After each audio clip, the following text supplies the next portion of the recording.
security policy to be coordinated?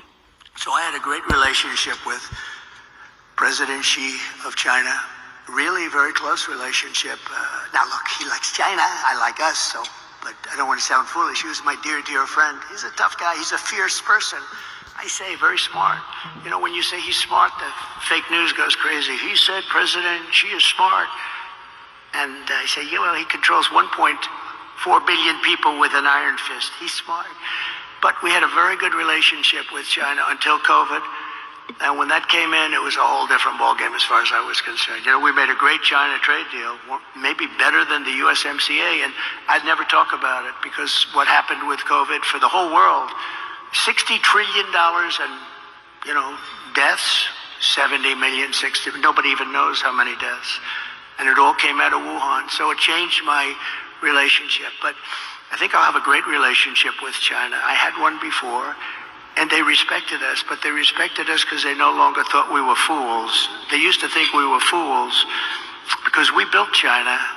They would take over $500 billion a year and use it for their military and other things. And we got nothing out of that. We got some cheap product. You can buy 19 pencils instead of 2. Who the hell cares? You can buy 16 dolls for your daughter instead of 2 nice dolls. And we got very little out of that relationship. They got a tremendous military power, and they still have it today. So, but I believe we will have a very good relationship with China and with a lot of other countries that we're not getting along with too well today. And things are going to straighten out. We're going to get them straightened out very quickly. Very important that we get along with the rest of the world. You know, we have things today called nuclear weapons. I rebuilt our whole military, including our nuclear capability. And so I got very familiar with it. And, you know, I say this often because I had an uncle who was the longest serving, I believe the longest serving, I was told that by MIT.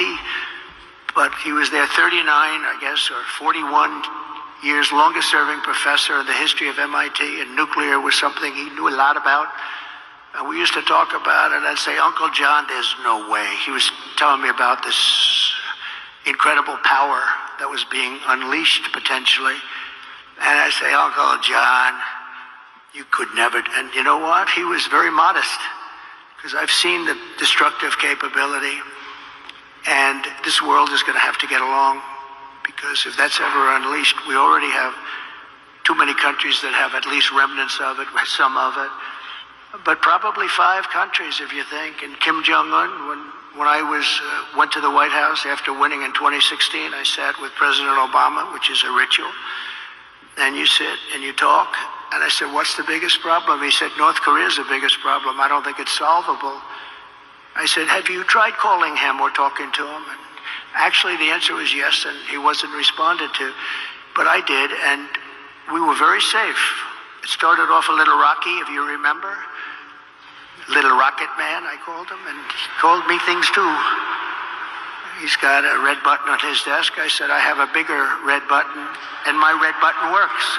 I said, and then it started getting a little nicer, and then one day I got a call that they'd like to meet, and it was a great thing. We had a great meeting. We had 2 meetings.